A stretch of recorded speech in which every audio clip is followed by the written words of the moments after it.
कृपया चैनल को सब्सक्राइब करें। धन्यवाद।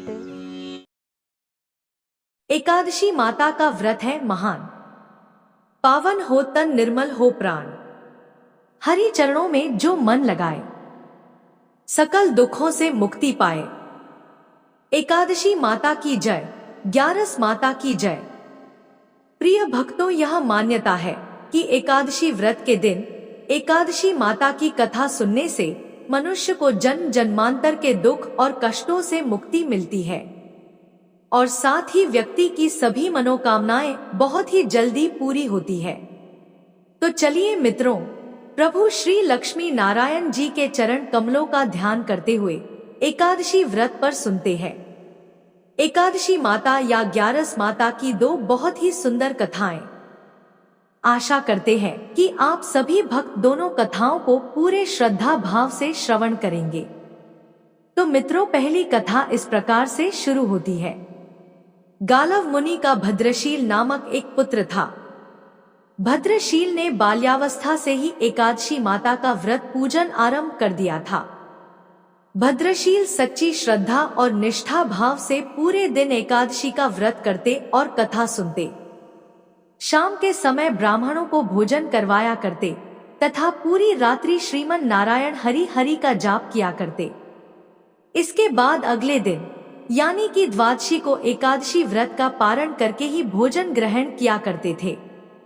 गालव मुनि ने अपने पुत्र को इतना कठिन पूजा पाठ करने से कभी नहीं रोका, लेकिन एक दिन बाल्यावस्था में पूरे दिन उपवास करने के कारण भद्रशील का स्वास्थ्य बिगड़ने लगा और वो बेहोश होकर भूमि पर गिर पड़े। जब गालव मुनि को इस बात का पता चला तो वो तुरंत ही अपने पुत्र से मिलने पहुंचे। अपने पुत्र की ऐसी दशा देखकर मुनि को बहुत ही पीड़ा हो रही थी। जब थोड़े समय बाद भद्रशील को होश आया तो मुनि ने अपने पुत्र से पूछा कि हे पुत्र, तुम इतनी छोटी आयु में इतना कठिन उपवास क्यों कर रहे हो और तुम्हें इस उपवास के बारे में किसने बताया है? भद्रशील ने कहा, पिताश्री, मैं कई जन्मों से इसी प्रकार से एकादशी का पुण्य फलदायी उपवास करता आ रहा हूँ। आमतौर पर किसी को भी अपना पिछला जन्म याद नहीं रहता है। जब तक बालक माँ के गर्भ में होते हैं तब तक उन्हें उनके पिछले जन्मों की सभी बातें और कर्म याद रहते हैं, लेकिन बालक का जन्म होने से ठीक पहले ही यह स्मृति मिट जाती है। परंतु भद्रशील को अपने पिछले जन्म की याद उस वर्तमान काल में भी थी और इसका कारण थी यह एकादशी व्रत की शक्ति जिसका भद्रशील पालन किया करते थे। उन्होंने अपने पिता से कहा कि वे कई जन्म पूर्व में धर्मकीर्ति नामक राजा हुआ करते थे। धर्मकीर्ति के रूप में मैं बहुत ही क्रूर राजा हुआ करता था। मेरे राज्य की प्रजा मुझे बिल्कुल भी पसंद नहीं करती थी, क्योंकि धर्मकीर्ति के रूप में मैं उन पर बहुत अत्याचार किया करता था। जीवन में ऐसा कोई पाप नहीं बचा था जो मैंने ना किया हो और इसी प्रकार से मेरा जीवन व्यतीत हो रहा था। एक समय की बात थी कि राजा धर्मकीर्ति सूर्य उदय होने से पहले ही अपने सैनिकों के साथ शिकार पर गया हुआ था। वहां पर उसने जंगल में एक अत्यंत ही सुंदर और आकर्षक हिरण को देखा। राजा को वो हिरण बहुत ही मोहित कर रहा था और वो हिरण अब किसी भी कीमत पर राजा को चाहिए था। राजा ने उस हिरण को पकड़ने के लिए अपने सैनिकों को उसके पीछे भेजा और उसको चारों ओर से घेरने के लिए कहा। राजा ने जब देखा कि वो हिरण भागने की कोशिश कर रहा है तो धर्मकीर्ति ने कहा कि जो भी सैनिक हिरण को भागने देगा उसका पूरा परिवार मार डाला जाएगा। जब उस हिरण ने यह सुना तो सोचने लगा कि बेचारे सैनिक, अगर मैं किसी भी सैनिक के पास से भागा तो इनके परिवार को यह दुष्ट राजा अवश्य ही मार देगा और मैं नहीं चाहता कि मेरे कारण किसी भी निर्दोष प्राणी का अहित हो। इसलिए हिरण किसी सैनिक के पास से भागने के बजाय राजा के पास से निकल भागा। यह सब देखकर अब तो राजा ने अकेले ही हिरण का पीछा करना शुरू कर दिया और अंत में खुद को एक घने जंगल के बीच में पाया। सूर्यास्त होने के कारण राजा उस घने जंगल के अंदर फंस गया और अब राजा को हिरण कहीं भी दिखाई नहीं दे रहा था। वहां से बाहर आने के लिए राजा दिन भर उस घने जंगल में रास्ता खोजता रहा, परंतु रात्रि होने के कारण उसे कुछ भी समझ नहीं आ रहा था। इसलिए राजा ने एक पेड़ के नीचे ही रात बिताने की योजना बनाई। सुबह महल से जल्दी निकलने के कारण उसने पूरे दिन में कुछ भी नहीं खाया था, और क्योंकि उसे चारों ओर से खतरनाक जानवरों के गुर्राने की आवाज सुनाई दे रही थी, इसलिए वह सो नहीं पा रहा था।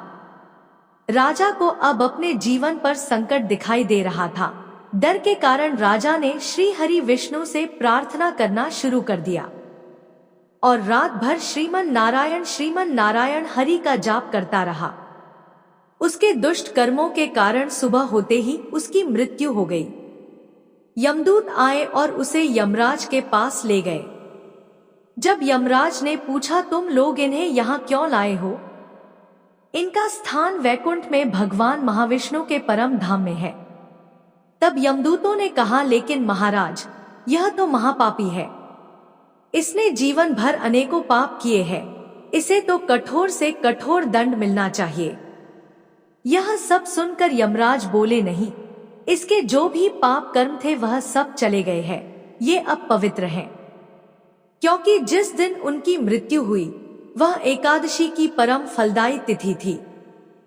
राजा ने उस दिन शिकार पर आने के कारण कुछ भी नहीं खाया था और रात्रि में जंगल में भटकने के कारण भी इनका उपवास ही रहा। इस प्रकार से राजा ने दिन भर उपवास किया और रात में जागते हुए श्री हरि का स्मरण किया। इस पुण्य कर्म से उनके सारे पाप दूर हो गए और वे पवित्र हो गए। यमराज ने स्वयं एक स्वर्ण रथ बुलवाया और राजा को वैकुंठ भेज दिया। जब लोगों को इस बारे में पृथ्वी लोक में पता चला तो वे सभी लोग भी एकादशी व्रत का पालन करने लगे और अपना जीवन अधिक सुख पूर्वक जीने लगे। हे एकादशी माता, जैसे आपने राजा पर कृपा की, हम सभी भक्तों पर भी अपनी कृपा यूं ही बनाए रखना। पहली कथा समाप्त हुई, तो बोलिए मित्रों, ग्यारस माता की जय हो, एकादशी माता की जय हो। अब चलिए सुनते हैं एकादशी माता की एक अन्य कथा। प्राचीन समय की बात है। धर्मपुरी राज्य में एक महान राजा सुकेतुमान रहा करते थे। राजा बहुत ही बुद्धिमान और बलशाली थे और सदैव अपनी प्रजा का बहुत अच्छे से ध्यान रखते थे। राजा की न्याय प्रियता और धर्म पारायणता के कारण प्रजा भी अपने राजा को बहुत पसंद करती थी। राजा की 2 बेटियां थीं और सुकेतुमान अपनी दोनों बेटियों से बहुत अधिक प्रेम करते थे। सुकेतुमान की छोटी बेटी देखने में बहुत सुंदर और आकर्षक थी और बड़ी बेटी छोटी बेटी के मुकाबले थोड़ा कम सुंदर थी। सुकेतुमान की छोटी बेटी ग्यारस माता की पूजा किया करती थी, इसलिए सभी लोग छोटी बेटी से बहुत प्रेम करते थे और बहुत प्रशंसा किया करते थे, जिस कारण राजा की बड़ी बेटी को अपनी छोटी बहन से बहुत नफरत होने लगी थी। राजा की दोनों बेटियां जब बड़ी हो गई, तब एक पड़ोसी राज्य में रहने वाला राजकुमार बड़ी बेटी के लिए रिश्ता लेकर आया। लेकिन जैसे ही उस राजकुमार की नजर राजा की छोटी बेटी पर पड़ी, तो वह राजकुमार उस पर मोहित हो गया और उससे पहली नजर में प्रेम कर बैठा। इसी के साथ उस राजकुमार ने राजा की बड़ी बेटी के साथ विवाह करने से मना कर दिया। उसने राजा से कहा कि मैं आपकी छोटी बेटी से प्रेम करता हूँ और उसी से विवाह करना चाहता हूँ। यह सब सुनने के बाद राजा की बड़ी बेटी अपनी छोटी बहन से बहुत क्रोधित हो गई। अब तो बड़ी बहन ने अपनी छोटी बहन को अपना सबसे बड़ा दुश्मन मान लिया और अपनी छोटी बहन से बदला लेने का निर्णय कर लिया, जिसके लिए उसने अपनी छोटी बहन को जान से मारने की योजना बनाई।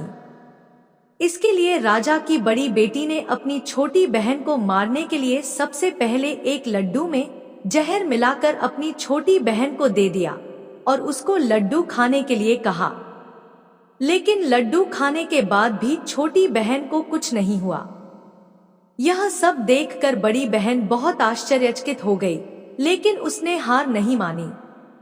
अब बड़ी बहन ने अपनी छोटी बहन को मारने की दूसरी योजना बनाई। जब रात में छोटी बहन अपने कमरे में सो रही थी तो उसने एक मटके में सांप को रखकर कमरे में छोड़ दिया, लेकिन सांप भी छोटी बहन का कुछ नहीं कर पाया। जिसके बाद बड़ी बहन ने अपनी छोटी बहन से कहा कि चलो हम लोग कुएं से पानी भरकर लाते हैं, जिसके लिए वह अपनी छोटी बहन को पानी भरने के बहाने से कुएं के पास ले गई और उसने अपनी छोटी बहन को कुएं में धक्का दे दिया। लेकिन छोटी बहन को तब भी कुछ नहीं हुआ, क्योंकि हर बार ग्यारस माता उसकी रक्षा कर रही थी। उधर बड़ी बहन अपने सारे प्रयासों के बाद भी असफल हो रही थी, जिससे वह बहुत क्रोधित होती जा रही थी। फिर उसने अपनी छोटी बहन के पास जाकर उससे खुद ही पूछा कि मेरी प्यारी बहन, तुमको पता है भगवान ने सबकी मृत्यु एक निश्चित समय पर लिखी हुई है, पर बहन क्या तुमको पता है कि तुम्हारी मृत्यु कैसे होगी? क्या यह तुम जानती हो? तब छोटी बहन ने अपनी बड़ी बहन को बताया कि हाँ दीदी, मैं तो जानती हूँ मेरी मृत्यु कैसे होगी। छोटी बहन से यह सुनकर बड़ी बहन मन ही मन बहुत प्रसन्न होने लगी और उसने अपनी छोटी बहन से कहा कि बहन, मुझे तुम अपनी मृत्यु का राज तो बताओ। छोटी बहन के मन में कोई छल पाप नहीं था। उसने अपनी बड़ी बहन से कहा कि दीदी, मेरी मृत्यु, मेरे प्राण तो एक तोते में है। जो तोते के गले में एक हार है उससे मेरी मृत्यु होगी। जब तक कोई भी व्यक्ति तोते को मारकर वहां हार अपने गले में पहन लेगा, मैं मूर्छित हो जाऊंगी, और जैसे ही उस हार को अपने गले से उतारेगा तो मैं वापस से जीवित हो जाऊंगी। अपनी छोटी बहन की मृत्यु का राज जानकर बड़ी बहन बहुत ही खुश हो गई और उसने अपनी छोटी बहन को मारने के लिए उसके पालतू तोते को ढूंढना शुरू कर दिया। छोटी बहन को इस बात का आभास हो गया था कि कोई उसकी जान लेना चाहता है, जिसके लिए वह अपने पिताजी के पास गई और उसने अपने पिताजी से कहा कि पिताजी, मेरी मृत्यु के बाद मुझे जलाइएगा मत, बल्कि आप मुझे अपनी पुरानी वाली हवेली में एक पलंग में लिटाकर छोड़ दीजिएगा। अपनी छोटी लड़की की यह बात सुनकर राजा बहुत आश्चर्यचकित हो गए। राजा ने अपनी छोटी बेटी से पूछा, बेटी तुम यह सब क्या कह रही हो? तब राजा की छोटी बेटी ने कहा, पिताजी, समय किसी के लिए नहीं रुका है, किसे कब क्या हो जाए किसी को कुछ पता नहीं है। और फिर राजा ने अपनी छोटी बेटी से कहा कि तुम ऐसी बातें क्यों कर रही हो? 2-3 दिन में तो तुम्हारा विवाह है। लेकिन छोटी बेटी ने अपने पिताजी को ऐसा करने पर मजबूर कर दिया और उनसे वचन ले लिया। राजा ने भी अपनी छोटी बेटी की बात स्वीकार कर ली और 2-3 दिनों के बाद जब शादी का समय आया तब राजकुमार बारात लेकर राजा के घर पर आया और राजकुमार और राजा की छोटी बेटी का विवाह शुरू हो गया। जैसे ही राजा की छोटी बेटी राजकुमार के साथ फेरे लेना शुरू करती है तो उसकी बड़ी बहन अपनी छोटी बहन के कमरे में जाकर उसके तोते को पकड़ लेती है और उसको जान से मार देती है, और तोते की गले में जो था उसको अपने गले में धारण कर लेती है। जैसे ही बड़ी बहन उस हार को अपने गले में धारण करती है तो उधर छोटी बहन 3.5 ही फेरे ले पाती है और वहीं पर बेहोश होकर गिर जाती है। जिसके बाद राजा ने बड़े बड़े हकीमों को बुलवाया और अपनी छोटी बेटी का इलाज करने के लिए कहा। राजा की बात सुनकर वैद्य ने छोटी बेटी को जब जांच किया तो राजा को बताया कि आपकी छोटी बेटी ना तो जीवित है और न ही मरी हुई है। मैं ऐसा पहली बार देख रहा हूँ। राजा ने वैद्य और हकीम को यह बात बाहर बताने से मना कर दिया और उनको कहा कि अगर तुमने यह बात किसी को बाहर बताई तो हम तुम्हें फांसी दे देंगे। राजा ने अपनी छोटी बेटी को पुराने महल में जाकर एक पलंग पर लेटा दिया और वहां पर कुछ सैनिकों को तैनात कर दिया और वापस अपने महल पर आ गया। राजा की बड़ी बेटी अपने पिताजी के पास आई और कहने लगी कि पिताजी, अगर यह शादी संपन्न नहीं हुई तो आपकी इज्जत का क्या होगा? आप कहें तो मैं आपकी इज्जत बचाने के लिए राजकुमार से शादी करने के लिए तैयार हूँ। जिसके बाद राजा ने अपनी बड़ी बेटी की बात मान ली और राजा ने बड़ी बेटी को छोटी बेटी के कपड़े पहनाकर मंडप पर भेज दिया। लेकिन राजकुमार यह जान गया कि यह राजा की छोटी बेटी नहीं है, बल्कि यह राजा की बड़ी बेटी है। लेकिन जब राजकुमार ने शादी करने से मना किया तो सभी लोगों ने राजकुमार को विवश करके राजा की बड़ी बेटी से बचे हुए फेरों को संपन्न करा दिया और विवाह करवा दिया। जिसके बाद राजकुमार राजा की बड़ी बेटी को अपने महल ले गया। राजकुमार राजा की बड़ी बेटी से ना तो बात करता था, ना ही उसको पसंद करता था और न ही उसके आसपास भटकता था। अब राजकुमार ने यह फैसला लिया था कि वह अपनी प्रेमिका को ढूंढ कर रहेगा और यह जानकर रहेगा कि उसके साथ हुआ क्या है। एक दिन राजकुमार अपने घोड़े पर सवार होकर राजा के पुराने महल के पास पहुंच गया, जहां पर उसने कुछ सैनिकों को देखा। महल के पास पहुंचकर राजकुमार ने जब महल को ध्यान से देखा तो वह समझ गया कि यह तो हमारे ससुर जी का ही महल है। तब राजकुमार ने सैनिकों से पूछा, तुम लोग यहाँ क्या कर रहे हो और इस महल के अंदर उस पलंग में कौन लेटा हुआ है? जिसके बाद सैनिकों ने बताया कि यहाँ पर राजा की छोटी बेटी बहुत समय से सोई हुई है। यह सब सुनकर राजकुमार बहुत प्रसन्न हो गया और वह तुरंत अपनी प्रेमिका के पास पहुंच गया और उसकी सेवा करने लगा। जैसे ही रात हुई तो राजा की छोटी बेटी उठकर खड़ी हो गई। राजकुमार यह देखकर बहुत खुश हो गया। उसने अपनी प्रेमिका से पूछा कि तुम यहाँ क्या कर रही हो? तुम मेरे साथ मेरे घर चलो। राजा की छोटी बेटी ने राजकुमार को सारी बातें बता दी कि मेरी जान एक तोते में बसी थी और मैंने यह बात सिर्फ अपनी बड़ी बहन को बताई थी और मुझे पता है कि उसने ही मुझे मारने का प्रयास किया है। उसके पास एक हार है जिसको वह सुबह पहन लेती है और रात को उतार देती है। जब तक वह हार को पहन कर रहती है तब तक मैं मूर्छित रहती हूँ और जैसे ही वह इस हार को उतार देती है तो मैं जीवित हो जाती हूँ।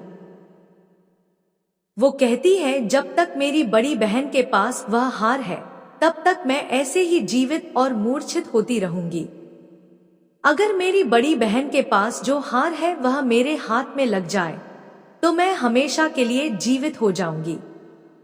राजकुमार ने यह बात सुनकर राजा की छोटी बेटी के पास रहने का निर्णय ले लिया और उसने अपने बचे हुए सारे फेरे उस पलंग में लेटी राजा की छोटी बेटी के साथ ले लिए और अपना विवाह पूर्ण कर लिया और वहीं पर ही रहने लगा।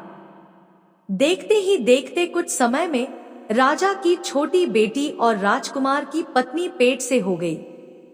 एक दिन राजकुमार को किसी काम से बाहर जाना पड़ा। तब छोटी बहन के पेट में बहुत तेज दर्द होने लगा। उसने ग्यारस माता का आवाहन किया, जिसके बाद वहां पर ग्यारस माता प्रकट हुई और उन्होंने अपने भक्त के दर्द को दूर किया और उसे एक पुत्र की प्राप्ति करवाई। उसी समय वहां पर अचानक से राजकुमार भी आ गया। राजकुमार ने ग्यारस माता को देखा तो वह आश्चर्यचकित हो गया और उसने तुरंत माता को प्रणाम किया और ग्यारस माता ने राजकुमार से कहा कि जब तुम्हारा पुत्र 5 वर्ष का हो जाए तो तुम अपनी पत्नी का हार लाकर इसके गले में डाल देना। और देखते ही देखते राजकुमार और राजा की छोटी बेटी का पुत्र 5 वर्ष का हो जाता है।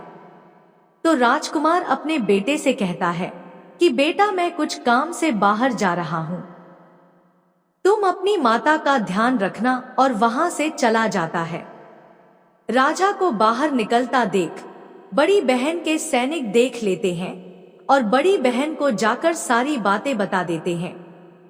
जिसके बाद बड़ी बहन अपनी छोटी बहन के पुत्र को वहां से उठवा लेती है और उसको मरवा देती है और छोटी बेटी के पुत्र के 2 टुकड़े करवा देती है। पहला टुकड़ा चक्की के पास छुपा देती है और दूसरा टुकड़ा अपनी पलंग के नीचे रख लेती है। अब ग्यारस माता भिखारी का रूप लेकर उसकी बड़ी बहन के दरवाजे पर आती है और बड़ी बहन के पास चली जाती है, जिसके बाद वहां पर भिक्षा मांगने लगती है।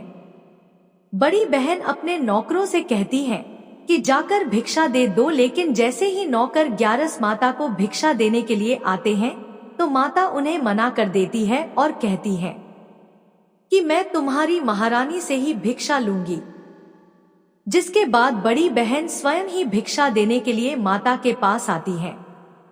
उधर माता एक बिल्ली का रूप लेकर उसके कमरे में चली जाती है और वहां पर छोटी बेटी के पुत्र कोई 2 टुकड़े को आपस में जोड़ देती है और उसे जीवित कर देती है और उसे लेकर वहां से चली जाती है और राजकुमार को सौंप देती है।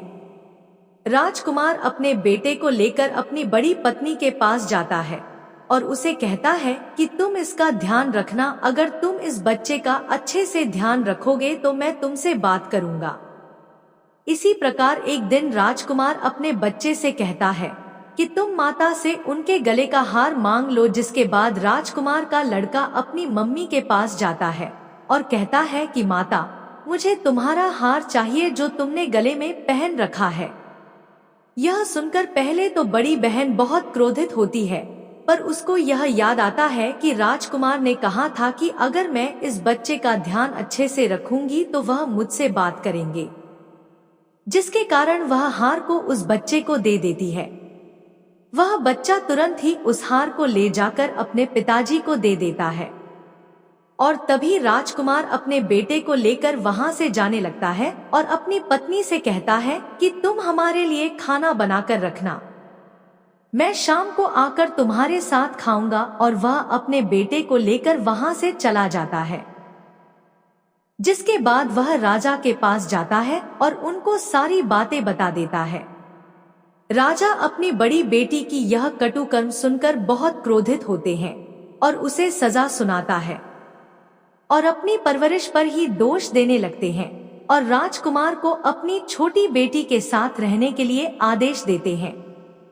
कथा समाप्त हुई। तो प्रेम से बोलिए मित्रों, एकादशी माता की जय, ग्यारस माता की जय।